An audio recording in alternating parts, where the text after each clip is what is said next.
into our budget workshop then. Welcome to Lorna for joining us. And so we're going to move into our budget workshop, and I'm going to turn it over to Tom. Maybe you can provide some introductory remarks and sort of guide us through the rest of the evening. Sure. So I presented the superintendent's roll forward budget, and then the budget that we're going to move forward with after we made adjustments based on student population and what the needs are for next year. And this year's budget process is a little bit different, just in terms of, like, everything's different this year because we're planning with unknowns just as we did last year coming into this year. There's certain things that in a typical budget season I'd be a little more nervous about, in terms of our kindergarten enrollments have grown and are running higher than registrations are running higher than in previous years. Our 9th grade course selection, particularly at Conard, is running higher than we had expected to. The thing is, that's the kind of thing that that the ESSER money, and we can talk about that either during the process or I can kick it off that way. We can use those funds to supplement the budget going forward, because those are things that are directly related to COVID in terms of move outs and move ins. And the language is clear. We've talked about it before, that the money that was granted by the federal government can be used to supplement, but not to supplant, our educational costs. So really everything that's in the original budget that I put forward, there's a couple things that you could argue, okay, those are supplemental, but if you're going to use it as supplemental, then those things are going to end unless you choose to budget for them in the future, which is why we were, very purposeful in putting in, the few additions that we put in terms of social work, in terms of work in Rosina's office, that those were things that we put in because they were needs and they're going to be needs into the future. And it's a statement that this is an allocation that's going to exist. Whereas use of ESSER funds, Corona relief funds, and ESSER 3 are a little bit different in how we talk about that and what we have moving forward. We do have, that sketched out, but I can answer questions about that, or I can just put it up for you if, however you guys would like to do better, if you want to ask first, and so the key thing here is we presented all the different pages of the budget book at the last workshop. So Paul, Gretchen, Rosina, Andy, and Rick are all available for any questions that have come up since that time on those topics also. So it's kind of two-pronged this year. So before we do that, I was just informed that our live stream didn't actually kick off until about 7:06. And so I just wanted to pause our workshop piece and ask again if there's anybody who has called in to make public comment. I didn't realize that the live stream was didn't start right away when our meeting began. I apologize for that. So let's just give it another moment or so. And again, if you've called in for public comment, then just give us a holler and let us know you're here. There's no calls in, Deb. I've got the list here. So there's some people that have signed in, so they would have been here during that part too. Whether it was streaming or not, they were streaming it live through the Google Meets platform. So, all right. So no problem. If people still have comments about the budget and aren't able to join us this evening, you can always email us. You can email board members at whps.org to share your thoughts about the budget if you were not able to make it this evening. And we don't vote on the budget for almost another 2 weeks. So we have some time to take your comments under consideration. All right, so now we'll move back to the workshop piece. Yeah, and I guess one thing I'd add is that, some people have said, well, are you augmenting with the funding? Are you cutting? Really, I present the superintendent's budget of what we need to move forward, and that's what I presented. And now the allocation of resources, that's the elected officials. That's your responsibility now. That's kind of the job description that you've been given forward is to take my recommendation, either augment it or decide that the town can't go forward with that, or talk about different means of paying for things. So I don't know if you'd like me to go into the other funds. Amanda, Amanda, I don't know. Go ahead. Or Deb, sorry. That's all right. Go ahead, Amanda. Hi, I was just going to suggest from an organizational standpoint, it might be helpful for this workshop if we do some overview information for people just to put the framework together. So, people Sure. are talking to us a lot about the financial story of COVID and how it impacts the school. They're hearing about, the CARES Act that was passed in March of 2020, the ESSER funding, a source from that relief package. They're hearing about the American Rescue Plan, ESSER, the non-lapsing account. Would you be able to take us through, maybe even chronologically, Sure. the kinds of funding packages and sources that we've utilized to manage so far, and kind of what that looks like going forward, just so people can understand the acronyms and sort that, because there's two buckets there's two buckets that we're putting this conversation into. One is, the money that we need to maintain the schools as we know them, and then the COVID related funds to help us with the crisis. And that way, if people are watching from home, they could even, play this back and kind of digest it slowly. Absolutely, Amanda. And I thought we might want something like that. So we put something together today, and I have trouble. I can't see the screen as I present. So by all means, it might be better to let me go through and then ask questions, and my members of my team will be available to answer questions. But let me share this with you all.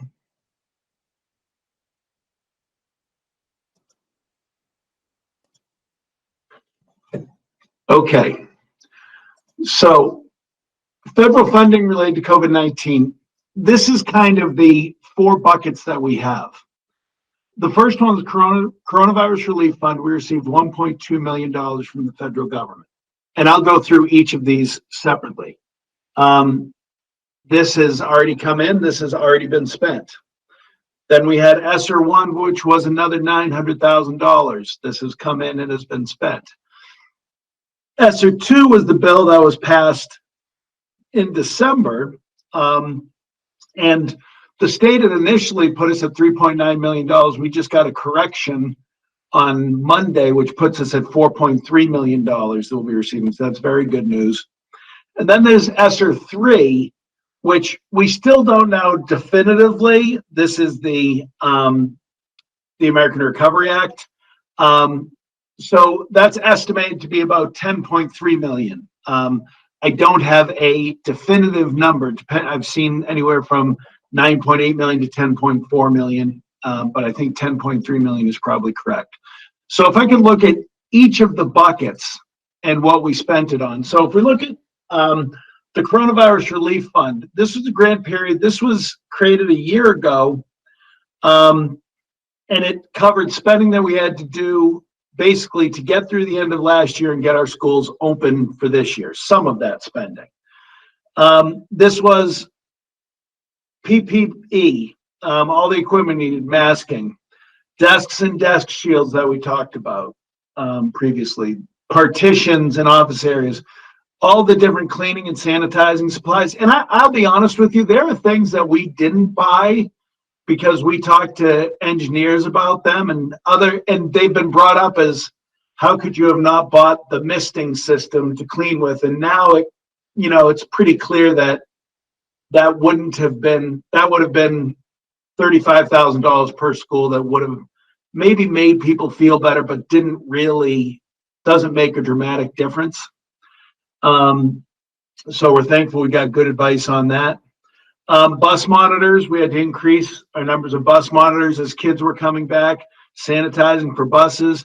Certified nursing assistants, you remember we had to add a certified nursing assistant to every building, kind of that COVID room in case a student was ill before they got sent home. And then the heating, ventilation, and cooling assessment program and balancing. And this is something that I think it's really important to note. It was $250,000 at the end of the day to look at all of our schools, but that money has resulted in significant energy efficiencies and laid the groundwork for our elementary air improvement project. So we spent money from the coronavirus relief fund on that, $250,000, and we realized savings into our general budget allocation in our spending that we discussed when I introduced the budget. So then we had ESSER 1. Grant period exists till September of 2022. There are places that haven't spent any of this. We've spent all of it. Elementary and secondary school emergency relief fund. This basically was used for our remote learning for RLE. We had to add 14 instructional staff to meet those needs. This was about $1 million. I do have questions, and the governor said last week at a news conference at Windsor Locks that he thinks parents will have the option to choose remote next year. That's news to most superintendents.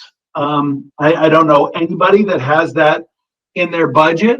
And so we're talking to the state about what is the State Department of Education going to provide for that, because if we had to do the same thing again, and then, that's more money that would have to come out of all of these funds.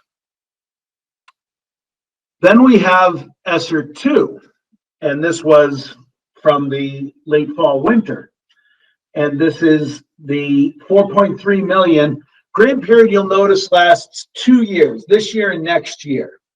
And so this is the money we haven't spent yet. And so when you look at it, it's really $2.1 to $2.2 million per year.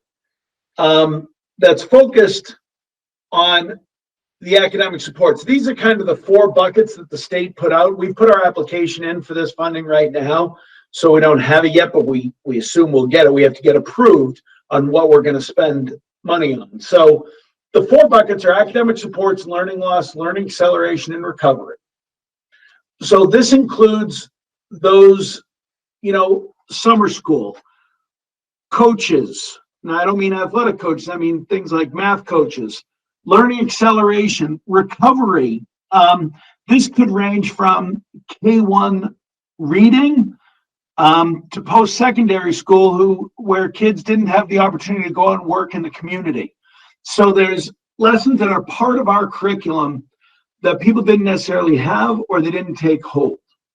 Then there's family and community connections, which we talk about how are we making sure that those families are engaging in school, that the community is engaging in school, and that we're reaching out appropriately to make sure everybody is aware of what we can do for them.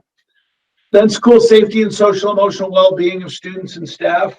We've talked about this. Then remote learning, staff development, digital divide, which professional development and computers and digital learning are all a part of this. And kind of there were people that ordered devices without the funds for them. They can use these funds for those now. So in West Hartford, this is a sketch, and I'll ask my team to help explain any of the questions you might have about this. But so when we look at this $4.3 million, this is spread out over 2 years. This is what we see as our priority spending under this. Regular education, special education teachers over those 2 years, increased resource support, especially in special education, but also in regular education in terms of being able to break things down more and how we invest in teaching staff there. Math coaches at various levels, post-secondary support I mentioned before, programming for disengaged students. How do we get students back who haven't been a part of our schools? Tutors, Saturday academies, summer school, partnerships with the Bridge to give outside both mental health supports, social supports, social workers spread across the district, a nursing supervisor. With as much health protocols we still have to do, we need a nurse supervisor to be full-time during this time period, and then increased custodial supplies that we'll need over the next couple of years. So this is a large bucket where we're very, we're very thankful to have it. Sorry, let me go back. We're very thankful to have it. But at the same point, when you spread it out over 2 years, you'll see it's not huge impact. What has the potential to be huge impact is ESSER 3. Estimated at $10.3 million. This grant funds, the difference is we can use these funds for 3 years. So it goes out to about $3.4 million a year. Key element here, learning loss, minimum of 20% of it has to be used on learning loss. And then focusing on everybody getting back in-person instruction, how do we maintain a continuity of services and what unique needs? So here are ideas that we have. Interventionists in grade K1 and 2. We haven't been able to use interventionists in the same way in the past year because, frankly, we moved them into classroom teaching roles. I mean, that's one thing we have to remember is we didn't do the same level of intervention this entire year because we had to get teachers in front of kids. Social workers at the elementary level across the district at the elementary level, working almost in ways similar to how school counselors might work at the middle and high schools, but real direct involvement. Now, I'm talking about ideas. Again, we don't even have the money yet, but these are some of the things I'm going to put out there. Perhaps we look at dean of students positions, the secondary level, where we talk more about restorative justice instead of discipline. We talk about restorative discipline, and we look at not just our assistant principals and what they're doing, but a dean of students that's meeting with kids, that's looking at patterns, that's talking about how exactly is what I'm doing impacting my own education. A curriculum specialist uniquely focused on social justice and our equity curriculum. We have that in our curriculum office for reading, we have it for math, and I think with the focus we've put on social justice and equity, I think we're a leader in that. I think this is a position, certainly, as we focus on this over the next 2-3 years, that position would gain us good headway. Not just, this is focused really on the curriculum that's going to be delivered to our kids, but also the professional development with our staff, which is so important. Outdoor learning spaces. You know, we've seen this year, and with springtime coming, people can bring classes outside, but the problem is we have 16 different schools. You know, I get a lot of people that ask, well, why don't we have this here? Why don't we have this here? Because we're talking across a spectrum of schools. But if we could develop almost these outdoor learning spaces like outdoor classrooms, shaded structures, where we're looking at an investment at each school, but from here forward, where nature in the outdoors becomes a part of our active curriculum more than it ever has been before. This is one of those things we talked about. What did we learn from this year? Those are the things we don't want to lose. We also want to revamp our outdoor play areas, looking at how kids play together and how that leads to emotional well-being. What does the playground look like? You know, those kind of structures, and how do we invest to make those areas special? We're going to have to look at how we schedule. You know, we've talked about how the graduation requirements, that our current schedule doesn't really fit to meet our graduation requirements, but that would take an investment to be able to have our kids take the number of classes. One of the things we've seen this year with block scheduling is that it does allow kids to take courses that could make it easier, just have enough spots in the day in their calendar to reach those requirements. You know, and that's something we'll have to talk about for next year also, in coming weeks, is that the more we look at our high school and middle school scheduling for next year, and we look at vaccine eligibility, I've made a promise to the staff last year that I was not in some kind of a plan to make block scheduling our permanent schedule. With that being said, for next year, I've been planning all along on going back, and I don't want to make bad decisions just because I'm stubborn and I don't want to go back on my word. I really meant we'll be in this through the pandemic, and I thought things would be finished by the end of this year. The truth is, we're not going to have vaccinations widely available. We're still going to have some mitigation strategies we need at the middle and high school just because of their size, and passing times in the hallway is one of those, as well as cohorting the classes. Instead of 8 periods a day, 4 periods a day at the high school certainly does that. So that's something we're discussing now, and more will come about that. But that's something that this funding, because we're doing that because of COVID, this funding helps us to do that because kids could actually choose more classes in their schedule that way. A computer science focus. We've talked about the impact of computer science, and we've made it a focus, and we've made it part of our work, and we've made recruiting more females to be a part of that. And now we look at the world and how computers affect our workspaces and everybody working from home. And we'd like to create some workspaces in our 2 high schools, gathering areas, laptops that look more like the working world than what our classroom sets up and cubicles are set up now for our computer labs. We'd also like to look at career pathways magnet program at our high schools. As we go into the social emotional needs of kids and trying to talk to them, we want to make sure that we have the right pathways that meet their needs as they go into their career, not just college pathways, but career pathways. And we've talked about how could we use this funding to look at magnet programs at the 2 high schools, where, we have a lot of kids that go into culinary arts. We have kids that go into auto tech. With the rise of the digital work and really what we've seen with some of the flexible scheduling, couldn't we really make one of the schools our focus for culinary arts, where maybe the end of the day, kids from both schools are there together and they establish a restaurant, diner, bakery, that kind of thing, and that's their unique focus. Whereas maybe at the other school, there's an auto tech or manufacturing lab where kids partner with industries and really, really invest that time in extra work in those fields. Then we talked about career pathways. I've just begun to have conversations actually with Greg Priest, our fire chief, and public safety. We look at future educative diversity. What about public safety?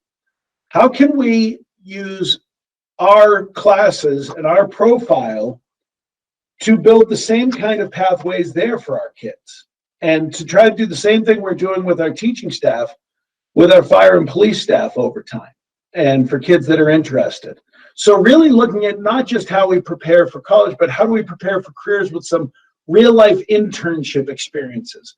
And this definitively ties into what this money's for, because that is a part of social emotional health and different school settings that we look at.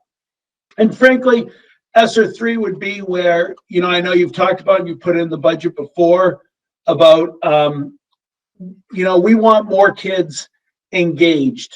That means clubs, that means activities, that means sports. And, I know you've been interested before about reducing pay to play fees. For a couple years, we could use this funding to do that. That's a clear supplementing our program to get more kids involved. So those are the kind of things in that funding. There's been people that have said to me, well, can't you just use that for all your ventilation? That really doesn't. We could do none of the things that we said before, and that would do 2 schools for ventilation, then we'd be done. Ventilation is the kind of thing we really need to bond for. So that is kind of those slides, and I know members of my team are happy to answer questions. And again, all the things I just said on that last slide, those are ideas that we've begun having over the last 3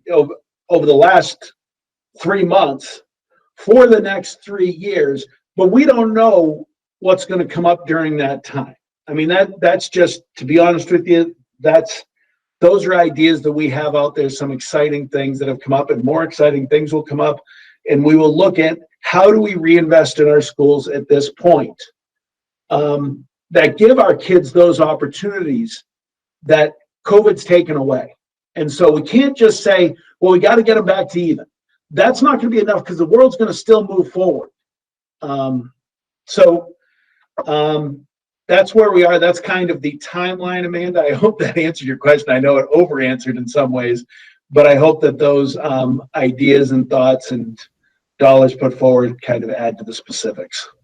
No, it was really helpful to have the visuals too. Thank you, because then people can digest on their own, because I think they hear about the relief packages, and then, you know, that ESSER is the funding source from the relief packages. So even just sorting out the acronyms was helpful. Absolutely.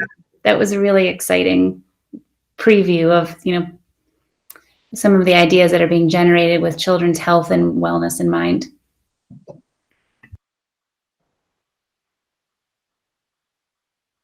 Other questions or comments?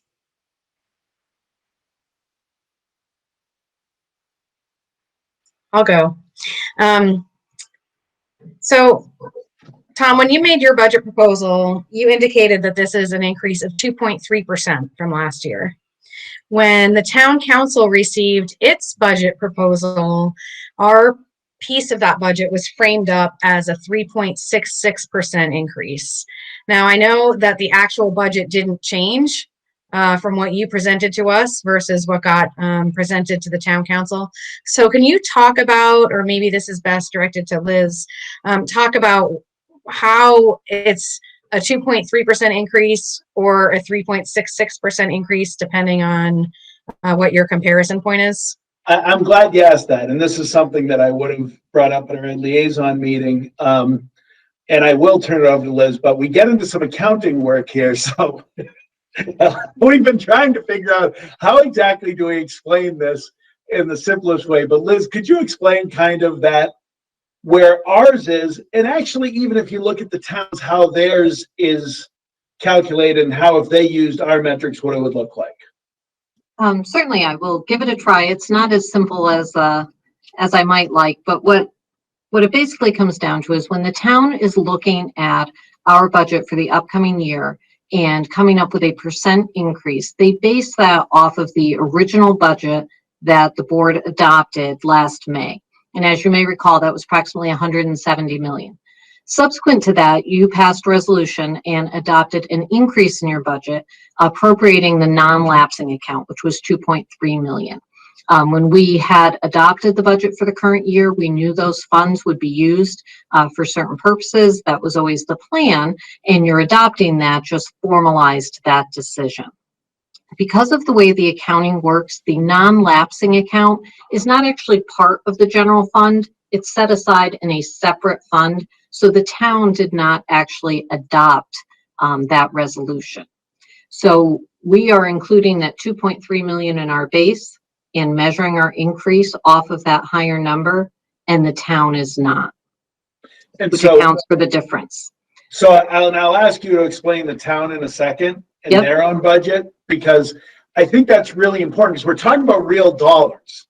I mean, we can argue about the semantics, but the real dollar impact is the 2.2% increase. And I'll argue that till the cows come home with anybody, because that's this year's dollars versus next year's real dollars. We were just able to carry over dollars from the previous year.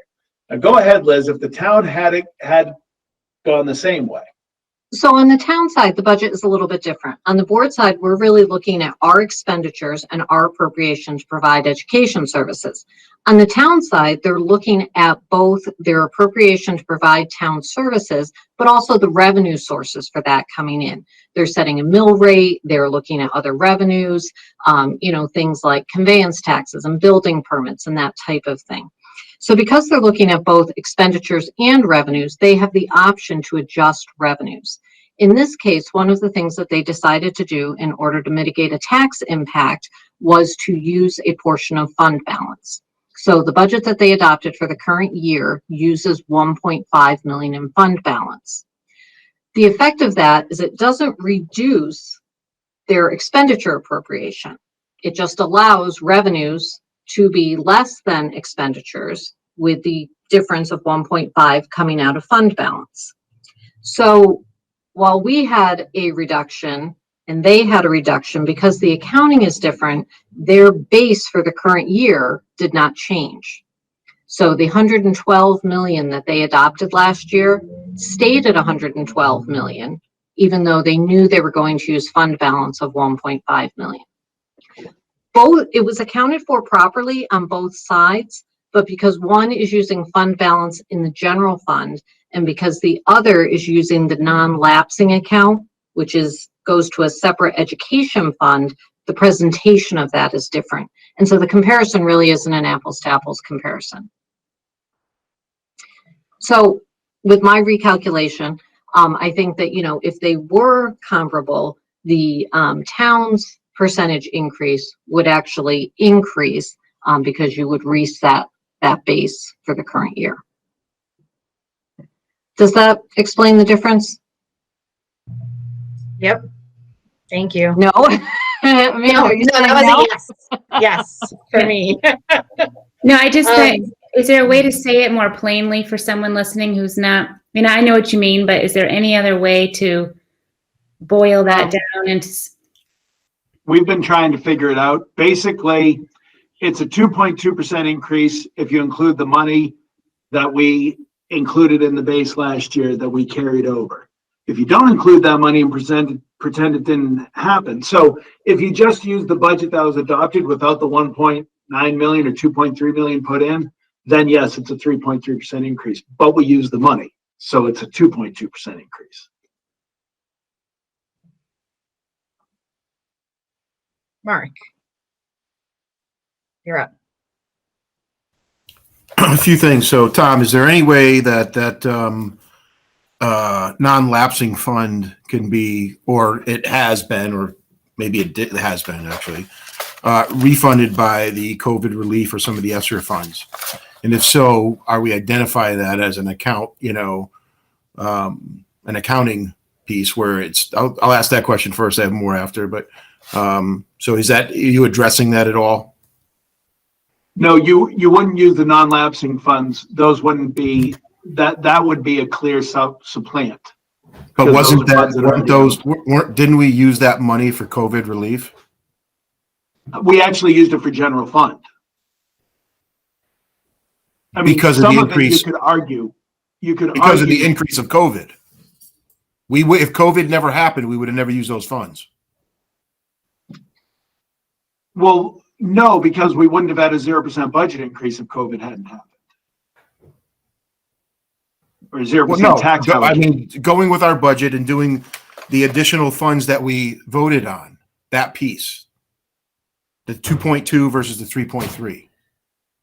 That is a direct result of COVID relief, I thought. So a portion of it was, so of the 2.3 million that we appropriated, 1.5 million of that had just been for our regular transportation costs. We did use 800,000 of the non-lapsing account for 3 COVID related areas. We bought computers, we used custodial supplies, and we are using that to pay for the second half of the year of the CNAs. So I haven't really thought the whole thing through, but I think theoretically, while we might be able to reimburse ourselves a portion of that, in the end, we would end up with the same amount of money because we would utilize the grant funds and have it in the non-lapsing or utilize the grant fund. It's an accounting piece where the town wouldn't, if we refunded that, then the town couldn't use it as a 3.3% increase. It would be a refunding that piece. And then you talked about the transportation. As I remember, it was, we weren't going to pay transportation because we weren't doing any, but then the governor stepped in and we had to pay. Hence another COVID. I mean, you got to get creative with these things with this new ESSER fund, ESSER 3, or even ESSER 2 if there's funds left, or 1. So, I mean, how does that play off in this piece right here? I would have to look at that, but I guess what I would say is in either case, whether we use the non-lapsing account now or in the future, or whether we use ESSER now or in the future, none of those funds are going back to the town. They are all being used for education for student needs. So if that's the concern, which is what I hear you saying, if it was just a matter of looking at the percentage, I think we have an explanation for that and can explain that. But I think the funds have been used as appropriately. You can't reimburse that fund that we took out of the non-lapsing piece? That's not directly what the ESSER funds were intended for. So I would have to look into that. But what that would have the effect of doing is reducing the ESSER grant funds we had available to institute the programs that we're talking about tonight. Okay, and then as I understand it, ESSER 3 fund also identifies any new positions that that are COVID or any new positions that are in our system. And why aren't we using that for the 3 years that these numbers exist, this fund exists? No, we would be using that. I'm not sure what you mean. What's that? So as I understand, COVID-3 relief is if you're adding new positions this year during this budget, that you can use those COVID relief 3 funds for those positions. And we have new positions in this budget. And I'm wondering why we're not using that. Well, you can. That's the pure statement that's a spending statement that you'll make. You'll be creating a cliff for 2 and 3 years from now, because all those funds, all of the costs of education are going to continue going forward. And then that money ends, and you're going to have 3 positions in Rosina's office or 2 positions in Rosina's office. You're going to have social workers, psychologists, that are things that we are going to need. And that's where you get into the argument of, so my argument, again, what you're asking for, Mark, I'm not even disagreeing. This is really a philosophical question. That is clearly, to me, supplanting our regular education. That's not doing something different, because we need a psychologist whether we got these funds or not. We need a social worker. We need work in our equity department, whether we got ESSER funds or not. So to me, to use that, you're right. I'm not saying you're wrong about that. You can for new positions, but that to me is a clear supplant, not supplement. So it's against the root cause of it. Well, I guess my rebuttal on that is, a new position that never existed before, it gives you the opportunity to review it. And, declining enrollment, things like that. And if you put programs together and they seem to be working better now or in the future than they did now, then maybe you could eliminate that position in the future as well. And maybe by the things that you set up, by the programming that you have in place, because at a lot of places, and I often said this when I was on special projects, that, the best thing I can do is eliminate my position, because then you're on, I guess, train tracks, if you will, and on cruise control, and that your system is in place to alleviate any hinders and any exits, if you will, off of that. And you have a decision-making process that is with you going forward when you have a plan that's implemented correctly. So,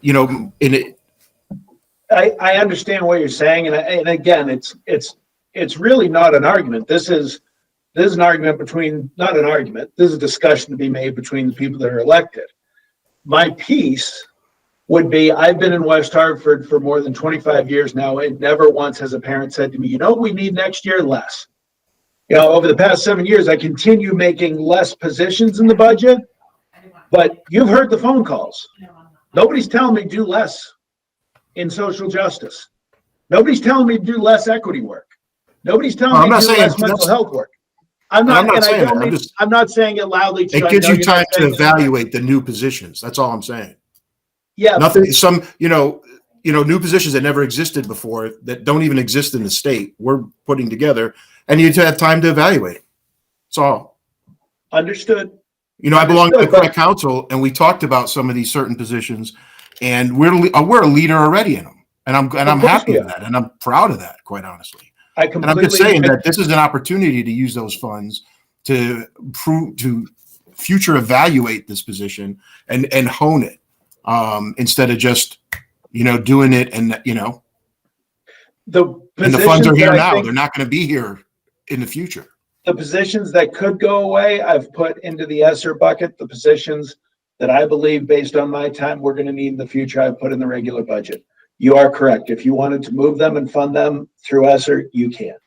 I'm not arguing that. I'm not arguing that point, Mark. And so Well, Tom, you I say don't. it's up to us, but this is the first time we're seeing this ESSER 3 funding, and we're going to vote on the budget. We're not. Mark, I don't have not the money yet. Yeah. They haven't approved it. So I mean, when this do we isn't vote like on that? You said it's What's up to that? us. When do we vote on it? You vote on it, the budget, but you don't vote on, you technically don't vote on the spending of ESSER funds. Right. And those So I kind just of don't want to things. be there I'm trying to be upfront with, these are the ideas about how we go through spending it. And of course, for large ticket items, I would present all of those things to you guys during regular meetings where I'd talk about, this is what we're going to do, this is what we're looking at. But in terms of like a meeting where we say, okay, we're going to have $10.3 million over the next 3 years, this is how we're going to spend it, let's vote on it. That won't happen in that way, because some of the funding, we don't know 2 years from now. So I understood. I just want to make that clear, because we what- started off saying that it was up to us with these ESSER funds, and it's really not. No, what I mean is it's up to you if you want to take positions out of the budget and use ESSER funds to fund them. That's what I mean. So I'm not talking about the new ESSER positions. I'm talking purely about the positions that are in the budget that the superintendent's budget proposed.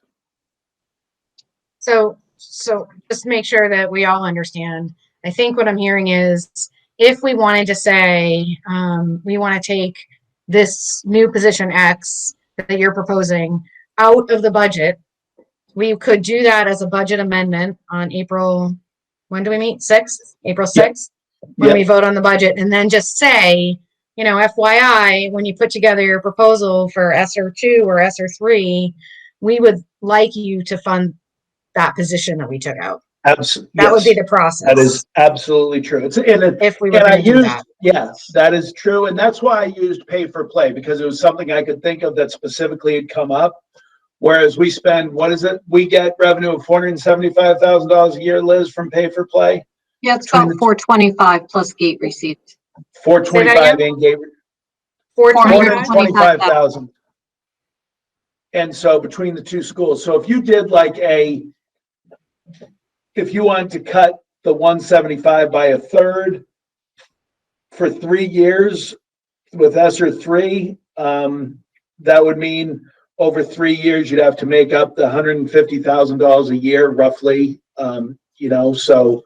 but that could be offset in ESSER 3. And that's a supplement that I completely understand. We want kids engaged. I get that. And that's kind of the example of, so you can say at the budget adoption, we're going to take this out and move it to ESSER 3 funding.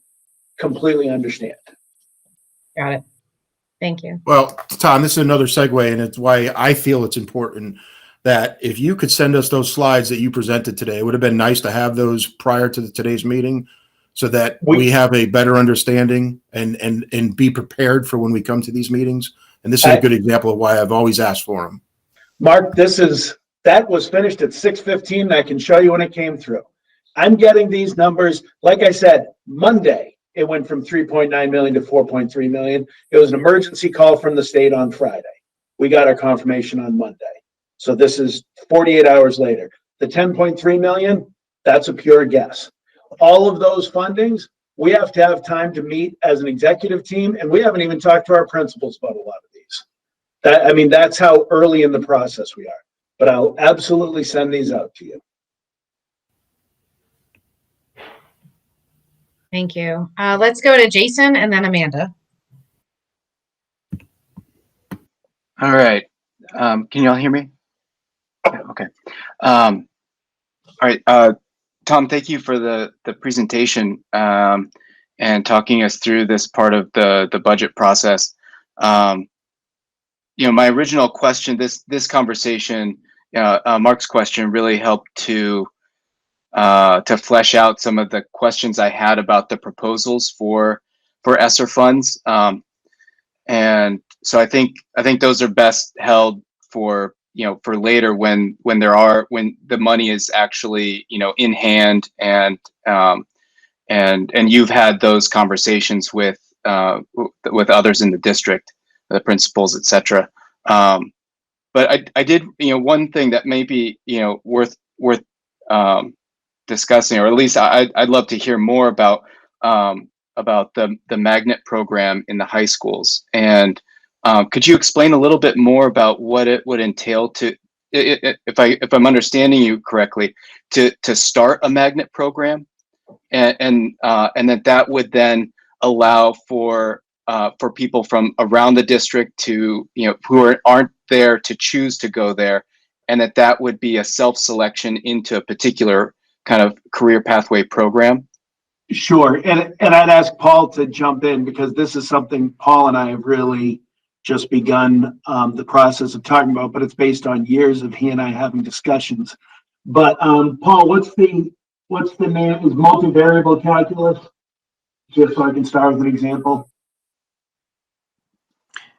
I heard you say multivariable. I'm getting a little lag here on my internet. Repeat that, All right, please. sorry. So I'm gonna start with multivariable calculus as an example, Jason. Which sounds like, why the hell would you start with that as an example for magnet schools? But I actually think it's a pretty good example, because for years we have some people at Conard that, because of their unique skill set, can teach a course. But that course is then at Conard, but not at Hall. We have people at Hall that can teach a unique course, that course at Hall, not at Conard. And then we might only have 7 or 8 kids to take a course. Multivariable calculus is a course that goes after Calculus BC, which most universities really, there's no high schools basically that offer it, because very few kids get through Calculus BC. We have every year, what's the number, Paulie, 16 to 20? Yeah, sorry, can you hear me okay? I'm lagging. Yep. We have about 16 students who qualify, who are underclassmen, juniors or below, who realistically, through identification within our MathQuest program, would be eligible to take multivariable calculus, or what is otherwise known probably in the college campus as Calc 3, next year. And as Tom is saying, UConn, historically, we've provided that opportunity because they've exhausted what we're able to teach and what could go on to a high school transcript. Students would take the course through College Now, or one of these programs through a cooperative with our college partners. Our college partners have started to sort of narrow those opportunities for us because of their own budgeting constraints, offering less afternoon classes or less evening classes, making them only available, during the morning hours when our students are enrolled in school. So it kind of puts them at a disadvantage. And we were excited that University of Connecticut reached out and said that they were interested to make this opportunity available to high schools across the state. And we're well positioned as a district because of our gifted and talented math program and the idea that we have this acceleration. We're well positioned to be able to provide that opportunity for our students. But as Tom is pointing out, it's a narrow number of kids at any one school. So if we can pool the students together and find a means by which to offer it, whether that's, I heard him say earlier, magnet opportunities, and he referenced the auto tech because of the lab and the facilities that we have at one of our high schools versus the other. We could look at how do we bring students over to a particular school. In the calculus, how do we look at leveraging the remote learning opportunities? And we're talking about students that would thrive or certainly succeed in a remote environment, to be able to teach that class simultaneously to students at Conard and Hall. And we have the benefit of the college credit. Do we look at other programs that might be offered as a specialized program at one high school that target, whether it's career pathways or high interest areas, in an elective that don't necessarily get the depth of students that some of our other, our core programs do. I And so apologize. that, yeah, so I wanted to use multivariable calculus as that kind of classical academic example that we haven't been able to offer necessarily because you don't have the numbers, but using technology now, you can offer it. You can do it asymmetrically. You can have sometimes meetings where you might meet at one school for 1 week, then you meet at the other school, the kids are saying there's a lot of ways you can do it. But then when you think about that for career and technical, as we're getting to kids with manufacturing, as we're getting to kids with culinary arts, rather than investing in making both schools equal in the culinary arts department, let's say, have one school be a center for culinary arts and kids that are looking for a career that way, and do an afternoon bakery or restaurant or something where kids can go to that school. Could be breakfast too. I mean, you could do either way. And you could then do the same thing at the other school for something like mechanical engineering, like manufacturing or graphics, or using a different kind of template that we have in the past, because transportation doesn't have to work in the same way. Signage don't have to work in the same way. And frankly, just seat time doesn't become the only thing we look at, which has been what the state has forced on us. The State Department of Education has used seat time kind of as the barometer. So what I'm saying is that we need to look at that. And then that brings up, what about public health and careers, not just in public health, but EMT courses? And then we take that and we also partner it with ways that we look at future educators diversity. Well, future law enforcement, how do we bring diverse student body into that? How do we bring that into fire? And how do we look at those kind of career paths that we might not have created in the same ways before, but through internships, we have the opportunity to? That's something we can invest in with this. Yeah, thank you. It piqued my interest too, because I remember earlier we had conversations about testing performance in the different high schools, and it made me think that if this could address some of those performance differences, and by giving access to these courses that you're talking about, and just having additional impact beyond just being able to offer concentrated courses, but that it lifts up the performance of the district in the high schools. Yeah. So that's the kind of opportunity that I think the ESSER 3 funding gives us. Amanda and then Liz. I just wanted to circle back to Mark's comment to Tom, because I think because we are having this conversation in a public setting, it's really important to clarify just one point. And in my experience, Mark, I respect you as my board colleague, and in my experience working with you, I know that you have a tremendous amount of respect for our superintendent. And I think sometimes when we're talking off the cuff, sometimes we can say things without realizing how they come across. And I think the way that you positioned that comment to Tom made it sound like we were receiving new information at the meeting. And I just think in fairness to him, it's important that we clarify that, that what he put forth tonight was really a helpful visual aid for us to explain to the public how things are organized, because it is very confusing. But for us, he has been giving us that information along the way. We get it in our Friday updates. He gives it to us in superintendent's reports. And for us to sort it, I know that's a lot of what we do outside these board meetings, and we're reading it in the paper. And, that's our job to put that all together. So I just think in fairness to him, because this is a really important subject, if it came off that way, that we weren't getting information, and you didn't mean it, I just wanted to circle back to that, because, we have been getting that. And I think what he was trying to do tonight was just to give a visual aid so that it's easier to understand all in one place. No, thank you, Amanda. I meant it exactly how I said it. So this is a longstanding question that I've had. Maybe you have not been privy to those conversations, but I've asked for when we get presentation on anything. Last week, SATs, there are slides that we don't receive in our package. There are the budget. When we got presented the budget, the overview from Superintendent Tom Moore, we didn't get that. We got that just on the presentation. And as board members, I think we deserve it in our package. And if it's late on Monday, that's something I want.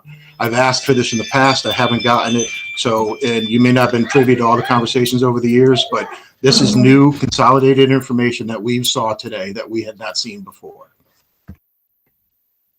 I don't understand what's new about it. It's Yeah, You know what? I don't want us really- to get into this conversation tonight. If it's okay, I'm gonna take the opportunity to move on.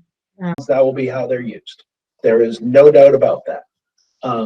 That is not, to me, the spirit of the allocation, and that is not, to me, and I'm not saying it's what you're suggesting either. I'm just saying, yeah, I wish the definition was way more specific than it is, Liz.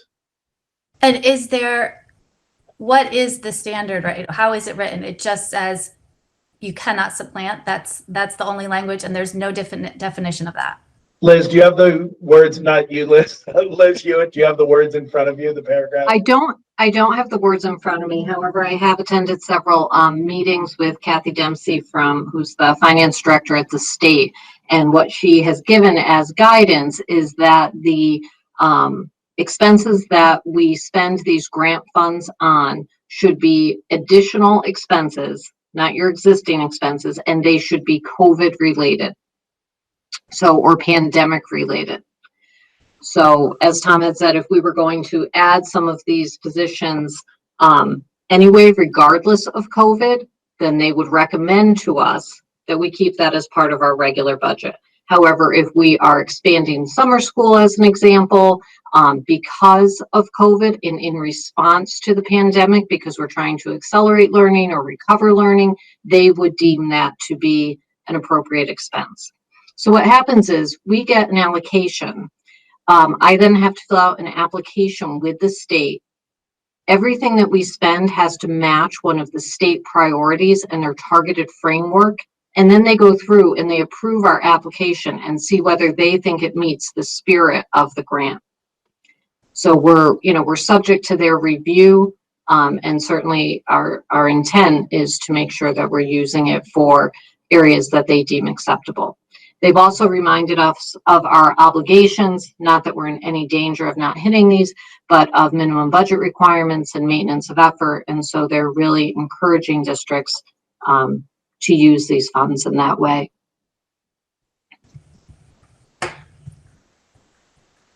Okay, thank you. There is one other augmentation to the budget that, doesn't directly come to us, but I think I should point out, is that the governor's budget, which is how we consider our allocation, included a $280,000 cut from what was planned for West Hartford, Liz. So that $280,000, enough legislators have come forward and said that $80 million will be restored, that I expect it would be. We don't get that money. That money goes directly back to the town. But that's also a $280,000 not budgeted that it seems like is going to come back into the system once the state passes the budget, based on what people have said. So there's that too.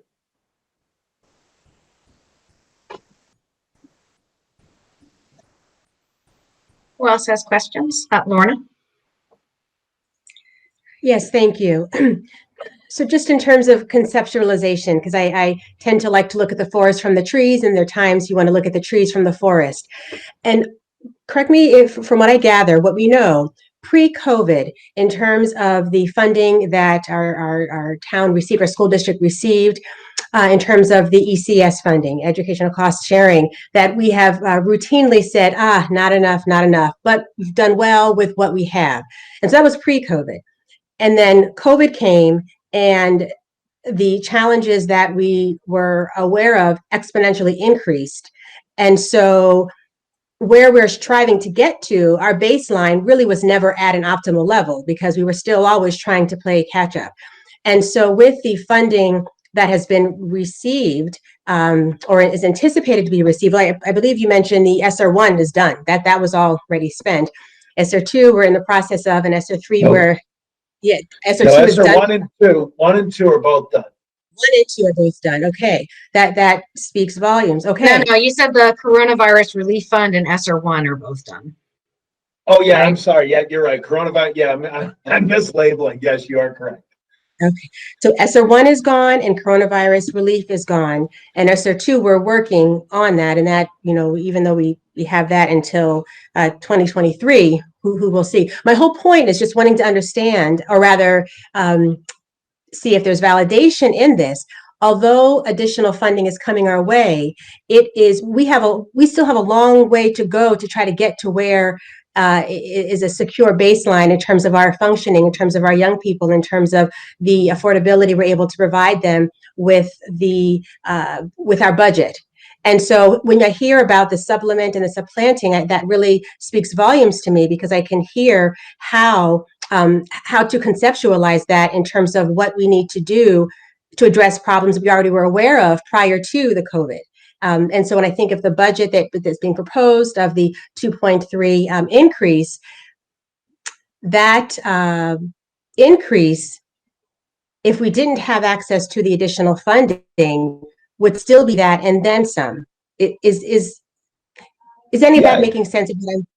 Yeah, I think we can phrase it another way too, because I always show the median expenditure for West Hartford versus our expenditure versus the median for the state. So if we took all this funding over the next 3 years and West Hartford got that funding and nobody else got anything, we'd have caught up to the state average in spending. So that big pot of money, putting it together, equals us spending what the state has spent, what the state average is. You know what I'm saying? Like they're 3 to 5 million, I forget exactly that. And then we're still below what Dirt B would spend on average. So it equalizes us out with average funding in the state. Understood. I still am just concerned, and I know mention has been made of this, of the benefits cliff, and not wanting to expose us or make us vulnerable for that.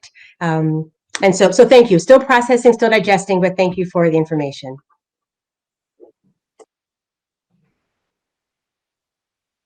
Other questions? I have a question which I think might be for Andy. In addition to the pay-to-play fees, what other fees do we charge our students for participating in either extracurricular activities or I'm thinking of like specific classes that might have costs built in, even if it's just like, oh, you have to spend $20 to get this tuxedo shirt or else you can't participate in chorus. Just trying to get a broader picture.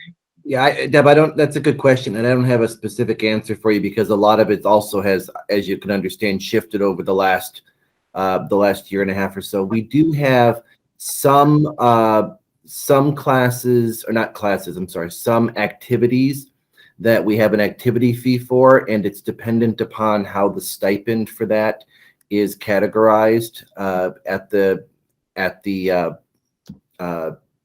contract level for that. And so certain clubs and activities have a nominal activity fee with them. Again, I think it's important to note that whether it's at the middle school or the high school, or for whatever activity, no one is ever turned away because of the finances of that. But we can get you that information. It's not a big amount by any stretch of the imagination, and it's nowhere near the amount of the athletics. Yeah, thank you. I appreciate that. I think it's important for us to have that broader picture because, as you all know, there are a few of us who would really like to help more students participate in sports without overburdening the families. And I want to make sure that we're not being, narrow focused on only sports when there are lots of other great activities that are offered at our schools. And I want to make sure that if there are barriers to those, we know what they are to help us make an informed decision. So thank you. We'll look for that follow-up information. Yep. Other questions?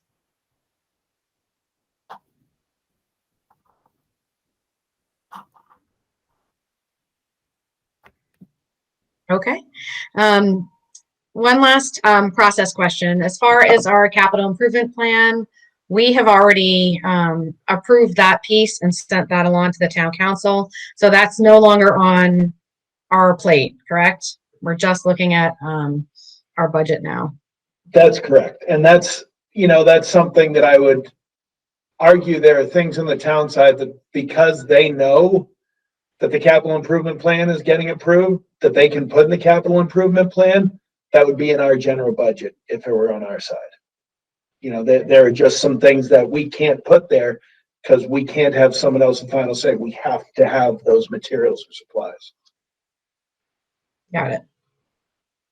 All right, thank you. Final chance for any board members? Jason. Yeah, so this is kind of, I've been thinking about the impact that we're trying to balance here between the infusion of the funds and the maintenance of the district. And I had to look it up, but I thought I remembered that there was that Connecticut received early childhood development grant in 2019, and I'm wondering if there's any lesson from that. Did West Hartford Public Schools use that money in a particular way that shaped the kind of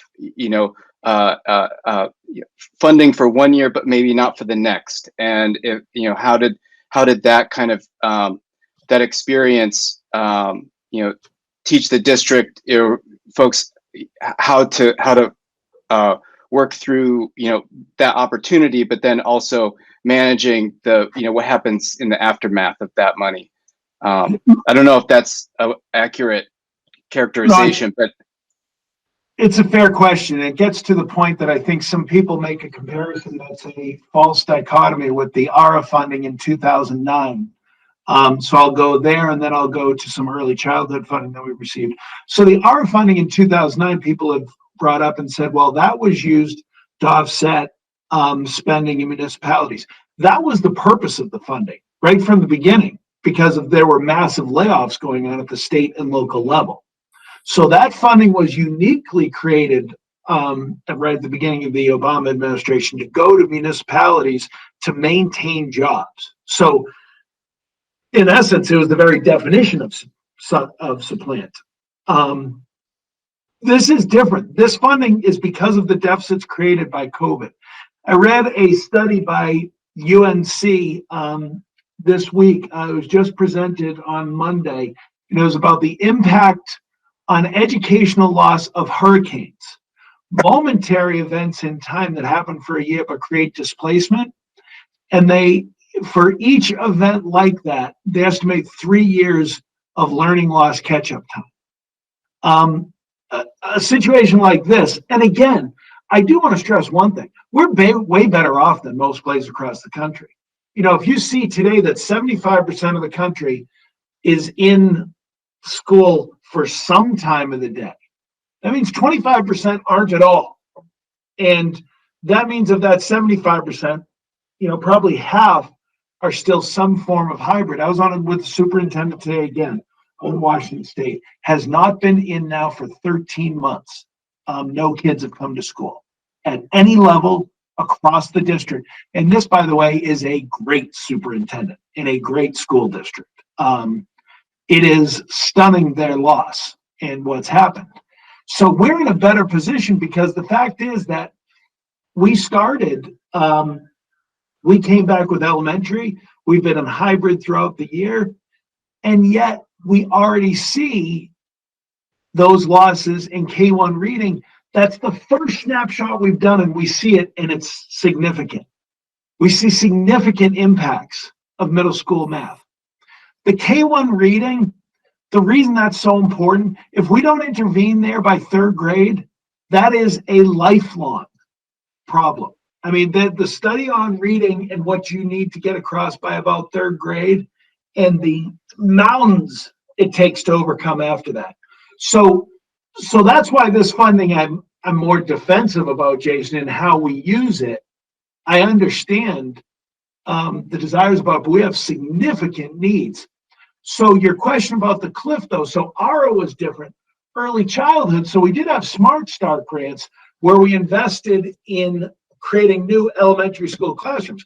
Now, I haven't even brought it up because, again, this just came on Monday, I think. Are we interested in another round of creating pre-K classrooms? Now, mind you, this isn't for 2-3 years from now. This is for September or August. And our answer is yes. Grant funding will cover it. Absolutely. And we've said we'll put in the max is 2 if we can get now. We put in for that. We're writing the grant as we speak. We don't know that we'll get it. But those are the kind of things that are now coming in fast and furious. There's grant money coming in for summer activities right now. So our experience with that, Jason, has been that if it's programmed, and in fairness to Mark, he's right. The board completely supported. We didn't, after 3 years, decide we're going to cut pre-K. But that did lead, that year when it ran out, that did lead to an increase of 2 classes. What it didn't lead to was an increase. When you get into starting pre-K classrooms, what you find out is the physical space requirements to start a pre-K class are extreme. So you have to renovate any room you're using for it. And so when you're creating a new space, there's startup costs, and the grants really cover that more than they do the teaching staff over time. But I think that's one of the things that we have to keep in mind with these grants also, is that part of the money that went to the state hasn't yet allocated. And so we're going to see pre-K opportunities. And this is something to think about when we talk about our building spaces across the district. Expansion of pre-K is something that the Biden administration has put forward as a major educational goal. The commissioner has, as has the governor and Commissioner Bai, about this in Connecticut. So, we're going to be using more classrooms, I would argue, for pre-K space over the coming years. So pre-K is kind of the closest example, I'd say. And Jason, so the board did support that after a couple of years. Other things that always came up for a vote and actually was cut was language at the elementary school. That was a grant that we got to have world language at the elementary school. When that ended, it was a $600,000 cost. And so it was cut in half of what we offered in elementary school, and the board adopted the $300,000. So I've seen it work both ways with grants over the years. Yeah, as a historian, I love the lesson. Thank you. That was really instructive. I mean, just the characterization and the different kinds of problems, the different ways that the grants are structured. That was really useful. Thank you. Any other questions? Or thoughts to share? Lorna? Yes, thank you.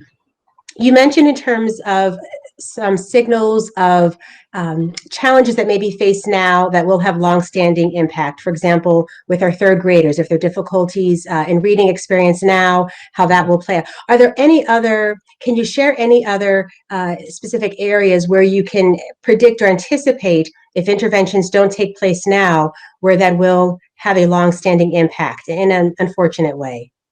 Yeah, Gretchen, why don't we start a little bit in special ed, and then I'll ask Paul to jump in, and Rosina, frankly, because all 3 areas.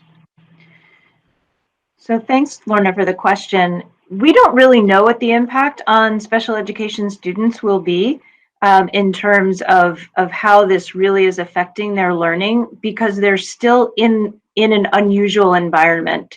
And so, the state has given us some pretty specific guidance in taking a look at baseline data pre-COVID and then comparing it to post-COVID, but we haven't entered that post-COVID phase yet. And so once we do, then we can get some pretty good indicators of what the impact will be.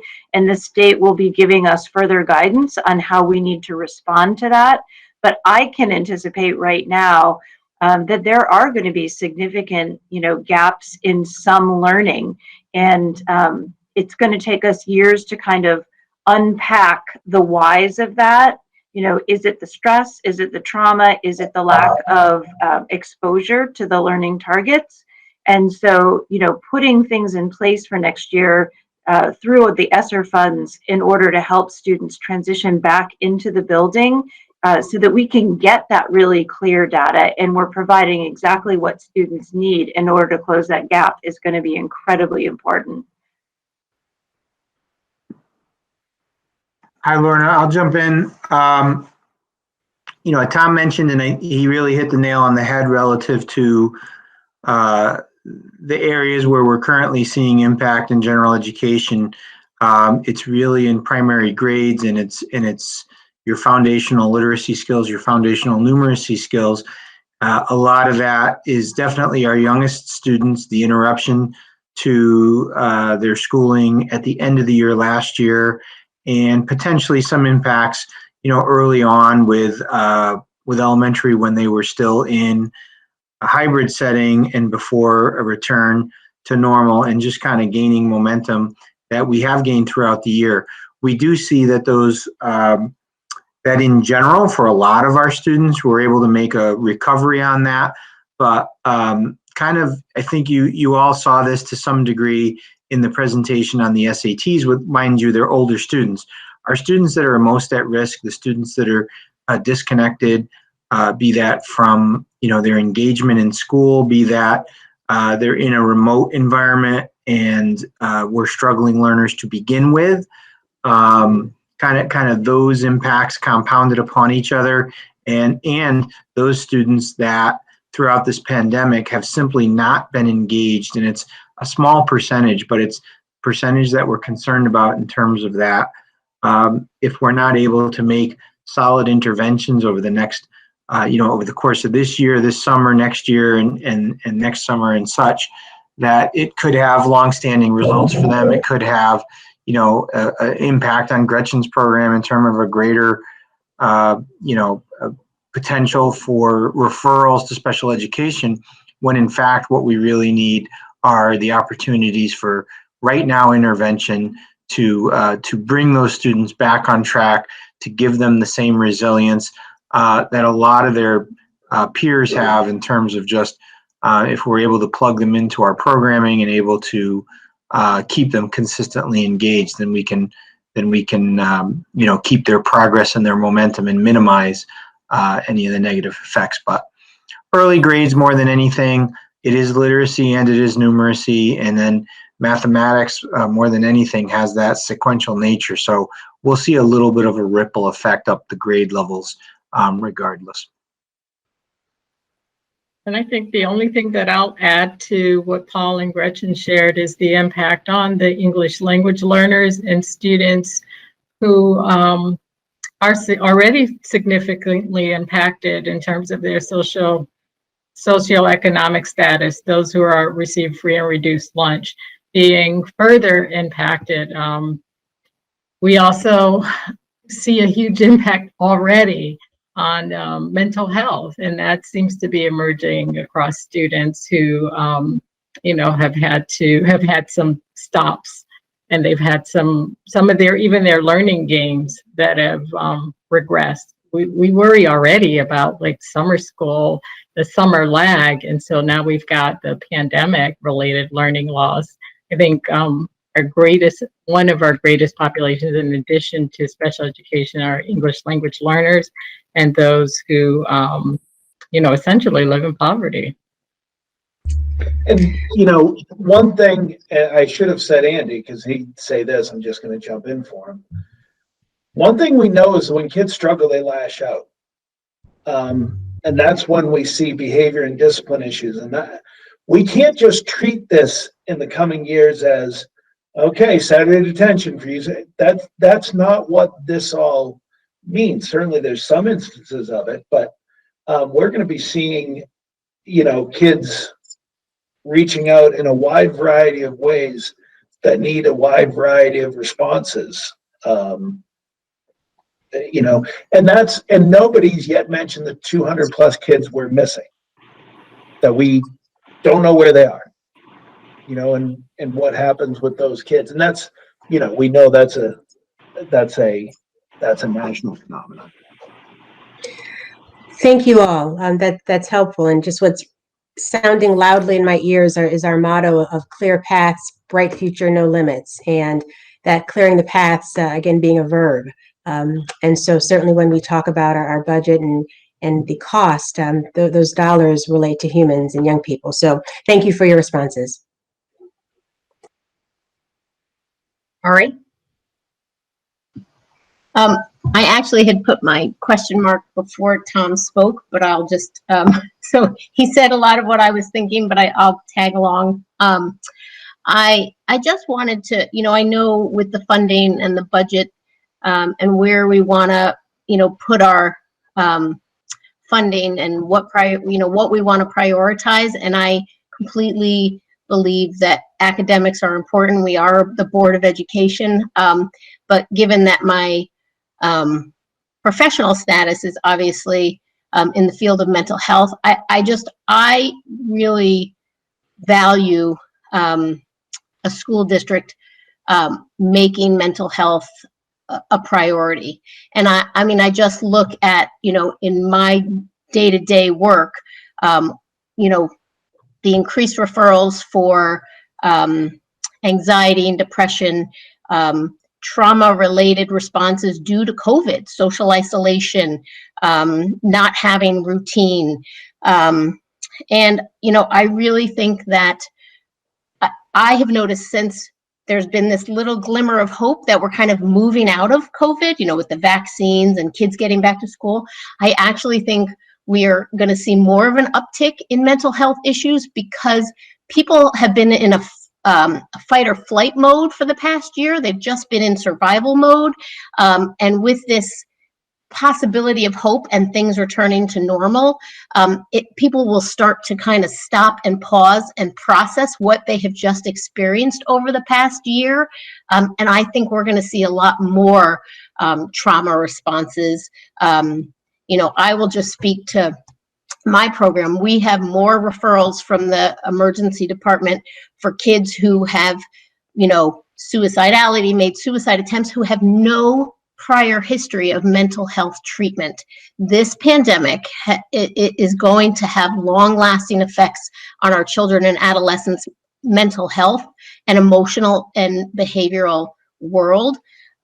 So I just really respect the idea that we're looking to add psychologists and social workers. The other thing is, which is huge, and I know as a school district, but so many children and teens they were struggling during the pandemic to engage in school, but even when those opportunities are being made to them now to go back to school, school avoidance is becoming a huge issue in the mental health world of how do we get these kids back engaged, in their education process. So I appreciate the fact that there's going to be funding that looks at, how do we get these kids back and find them, because where have they gone for the past year? So I'm always a firm believer that our children and adolescents can't be the best version of themselves as a student unless their emotional and behavioral, emotional and mental health issues are being, those needs are being met simultaneously. So I actually want to thank you for making that a priority within our district.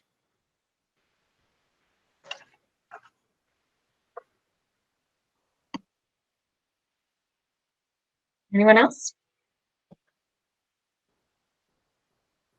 Okay, if not, if we individually come up with additional questions between now and our meeting on April 6th, we can reach out to our central office team to get answers. Our next get-together will be next Tuesday, March 30th at 6, where we'll have a joint meeting with Town Council. And then our next board meeting will be Tuesday, April 6th at 7 p.m. So that is the night that we will adopt our budget. Tom, final thoughts? I think Mark had a question. Oh, sorry, Mark, I missed that. No, it just went up in chat. I just, typically in the past, our April budget is adoption of budget, and maybe I heard, maybe I didn't, that there may be some questions on the ESSER funds. And in the past, we never left that last meeting up for questions and debate. It was more just the budget. So I think maybe we should look at that if anyone has any ideas. That maybe we bring it to the table that day, because normally we wouldn't have, and we just adopt the budget. And so I'm just throwing it out there. I know some people are new to the budget, but in the past that was just been well, once it was a very long meeting, and after that they were very short. If I could, Mark, maybe just mechanically, the thought process based on years when we've had lots of movement, less movement, I think it's fair to say Liz could bring up the tally sheet with the, the plus minus using spreadsheet. Anything that you want to augment or take out, we can put in, and then you can vote on it there. And so it'll be a running tally of where we are and where we are at the end of the night in terms of the adopted budget. So step by step, we can do that. I think did we do that last year, Liz? Did we set it up that way? I don't recall if we set it up that way, but I certainly was keeping track of it that way myself, and I'm happy to project that so we can all follow along as we vote on individual items. Do you have, or do we have, or are you going to do it on call, enough information for you to provide that tally sheet, or is it something that you're just going to do live? I can just do it live, but if you have suggestions ahead of time, I can certainly have those ready to go. Yeah, anything that's suggested to us, we can have. If you have questions or anything like that, they get to us ahead of time, what are costs or anything like that, that will help us ready to go. If not, we can do it live, so we can just go right out of the budget book and pull it. So that's fine either way.